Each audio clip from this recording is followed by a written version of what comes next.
गोर्खालीको छोरी होइन तिमी? हो साथी। यति दाँत फुकाल्दा डराउँछौ? कम्प्युटर चलाउन आएको कि त्यहाँ फोन चलाउन ब्लग बनाउन आएको भनेर चाहिँ नभन्नु होला, किनभने म दुइटै गर्न आएको। के गर्ने, कसो गर्ने, कता जाने, कस्तो तरिकाबाट जाने, यी डर लाग्नु त जाँदिन ल। दाँतलाई पनि यसरी हाँसिरहेको टाइपको क्या।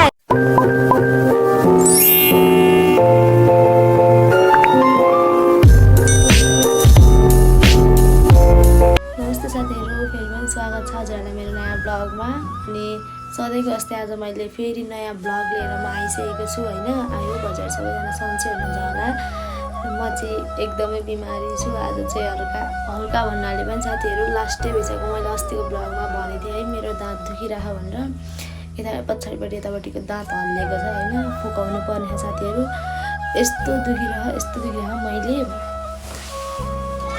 मैले नि होइन के भन्छ एउटा दबाई चाहिँ मैले सिधाइसकेको छु क्या। त्यो दुखाइ कम गर्ने दबाई यो चाहिँ मैले सकाइसकेको। अब हिजो भर्खर यो लिएर आएको थिएँ, यो खालि हिजो बेलुका एउटा यो खाएँ, लास्टै दुखो क्या। अनि त्यस पछाडि एउटा हिजो यसको पनि एउटा खाने बाँकी थियो, अनि एउटा बेलुका हिजो यसको खाएँ। अनि यसको खाइसके पछाडि फेरि एकछिनमा दाँत दुखेर मैले फेरि यो खाएको थिएँ, एउटा खाएँ होइन। अनि त्यो खाएँ। अब चाहिँ म खाजा खान्छु, फेरि अनि एउटा दबाई लिन्छु, अनि त्यस पछाडि जान्छु। हाम्रो चाहिँ उता क्लास पनि 8 बजीदेखि हुन्छ। अनि अहिले चाहिँ मामाको सिटीमा जान्छु नि दामी, मामाको सिटीमा जान्छु भने अहिले सिटी पनि आइपुगेको छैन, मामा आइपुग्नु भएको होइन। अनि अब चाहिँ म खाजा खान्छु र एउटा दबाई लिन्छु, अनि त्यस पछाडि म टाप हान्छु साथीहरू। आज म दाँत फुकाउनु भनेको, आज मलाई मजा जस्तो लागिरहेको, मलाई डर लागिरहेको छ के गरेर फेरि दाँत पनि दुखिरहेको छ क्या मजाले। अनि तर दुखेको बेलामा चाहिँ दाँत फुकाउँदैन होइन, त्यही पनि आँटेको छु म। हाम्रो काम भनेको चाहिँ हामी आउँदाखेरि यो क्लासमा कोही पनि आइपुग्नु भएको हुँदैन होइन, कोही पनि आइपुग्नु भएको हुँदैन। अनि हामी चाहिँ टक्क आउँछौँ, त्यस पछाडि खोलेर आफ्नो ठाउँमा हामी चाहिँ बसिरहन्छौँ होइन यहाँनिर। अनि त्यस पछाडि बसेर तल आउँछौँ, अनि पिल्ला हुँदो रहेछ। ढोका ढेप्की आउँदैन साथीहरू।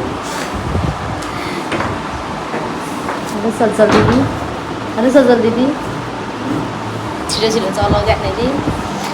अनि अरू कुरा त्यस्तै हो साथीहरू। कम्प्युटर चलाउन आएको कि त्यहाँ फोन चलाउन ब्लग बनाउन आएको भनेर चाहिँ नभन्नु होला, किनभने म दुइटै गर्न आएको। आज मात्रै लिएर आएको फोन मैले, नभए बेलामा फोन ल्याउँदिनँ। हो कि नि भन्दै त साथी, उनीहरूलाई थाहा छ नि त म अरू बेला फोन ल्याउँदिनँ भनेर। अनि साथीहरू फोन त लिएर आउँछु होइन, तर काम पर्छ नि त कोही बेला त। तर म यसरी फोन चाहिँ चलाइराख्दिनँ, अहिले पनि चलाइराख्दिनँ यो ल्यापटप होइन। खोल्दिनँ फेरि भनेको मात्रै फेरि ठ्याक्कै खोलिदियो साथीहरू। अब यसलाई चाहिँ म के गर्छु भने होइन टक्कसँगले धन्न। म त यो कम्प्युटरमा हेर्दा कस्तो भइरहेको थियो। कम्प्युटरमा पनि ब्राइटनेस घटाउन मिल्छ यिनीहरूमा, मलाई त थाहा छैन क्या। त्यसो भए धन्न ल्यापटपमा त मिल्छ होइन, कत्रो भइरहेको थियो क्या। अनि त्यो कम्प्युटर चलाउँदाखेरि मेरो आँखा दुखेर पनि यस्तो भइरहेको थियो साथीहरू। अनि मैले चाहिँ ठ्याक्कै यतापट्टि ल्यापटप छ, अनि त्यस पछाडि म चाहिँ ल्यापटप चलाउनलाई गुटुटु कुदेर आएको हो कि साथीहरू। आज 10 बजिसक्यो, 10 बज्यो होला। उनीहरू चाहिँ त्यहाँ तल छन्, म चाहिँ ढङ्गमा त्यहाँ आउँदैछु। भागेँ तिनैजना भागेँ।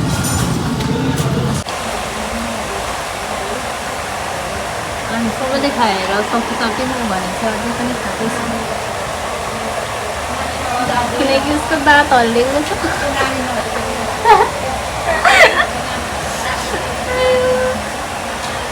साथी छिटै बुढी हुँदैछ, धेरै दुःख लाग्दैछ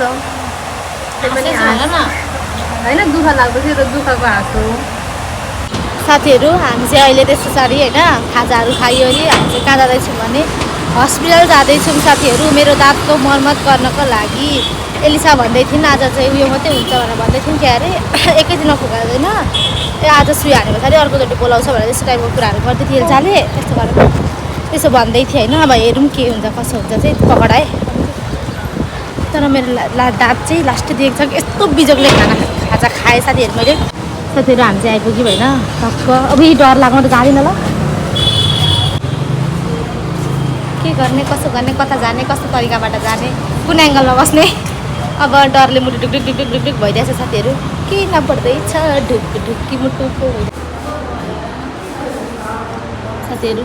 के भयो भन्नु न, यहाँनिर दाँत फुकाउने ट्रन। अनि त्यहाँनिर मलाई डर लागेर मर्न आँटिसक्यो क्या। आज मेरो यहाँ दाँतमा सुई हाल्नुहुन्छ भनेर लास्टै डर लागिरहेको छ। अनि त्यस पछाडि म चाहिँ डर लाग्यो टोइलेट खोज्दै हिँड्ने भने साथीहरू टोइलेट पनि भेट्दैन सोध्नुपर्ने भयो टोइलेट पनि कहाँनिर छ भनेर डरले साथीहरू मलाई चाहिँ त्यस्तो केही पनि होइन डरले मात्र हो मलाई डरले मात्र डर अरू केही पनि छैन म मनाले मुटु ढुकढुक ढुकढुक ढुक भइरहेको छ साथीहरू नेपाली भनेर उसले बिल्ला गरी गोर्खालीको छोरी होइन तिमी हो साथी यति दाग दाग फुकाल्दा डराउँछौ डराउँदिन साथी यति डराउँदैनौ नि होइन डराउँदैनौ सक्यो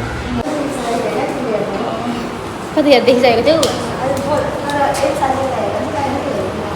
मैले त देखेको थिएँ तिमी अर्को पनि छ अरे नि त खै कता मैले त्यतै होला तिमीले काम गर्ने त हुने थिएँ क्या यहीँनिर चाहिँ तिमीसँग कुराले मेरो खुट्टा यस्तो भएको छ कि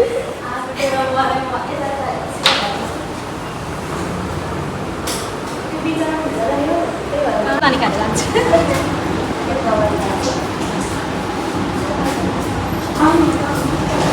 दाग खोल्नु नभएर ऊ चाहिँ लास्टै खुसी थियो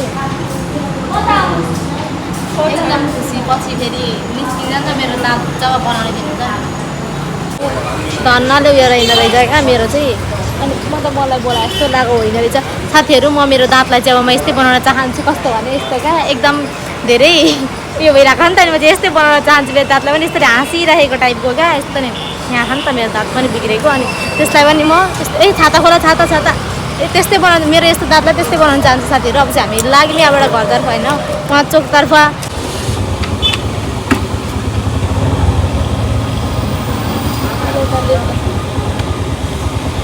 चल्दिएको ल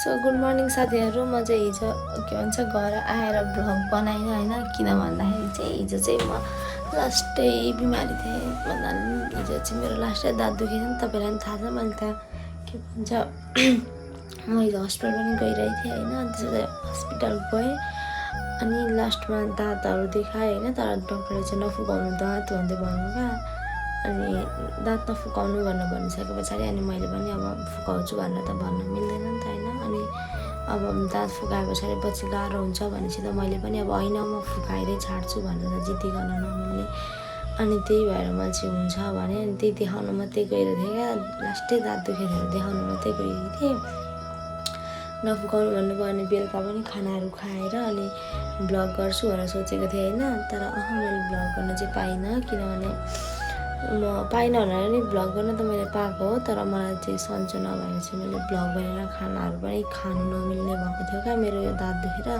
अनि अलिअलि खानाहरू खाएर अनि त्यस पछाडि आएर दबाईहरू खाएर म सुतिहालेको थिएँ अनि त्यही भएर चाहिँ मैले भ्लग बनाइनँ अनि त्यही हो साथीहरू म चाहिँ आज बिहान उठेर मुख पनि धोएको छुइनँ होइन त्यही पनि मैले चाहिँ भ्लग स्टार्ट गरिहालेँ अहिले भने चाहिँ 5 पनि बजेको छैन 5 बज्न लागिरह त्यही पनि यस्तो मजाको उज्यालो है अनि भ्लग एन्ड चाहिँ मैले गरिहालेँ क्या उठेँ अनि उठ्ने बित्तिकै एन्ड गर्नलाई आएको थिएँ साथीहरू मेरो आजको भिडियो हजुरलाई के कस्तो लाग्छ सबैजनाले हेरेर कमेन्टमा भनिदिनु होला र च्यानललाई सेयर र अनि सब्सक्राइब गर्न पनि कहिले पनि नबिर्सनु होला होइन सबैजनाले सपोर्ट चाहिँ गरिराख्नु होला अनि त्यही साथीहरू म यति भन्दै आजको मेरो भ्लग चाहिँ यहीँनिर एन्ड गर्नलाई चाहन्छु हस् त बाई बाई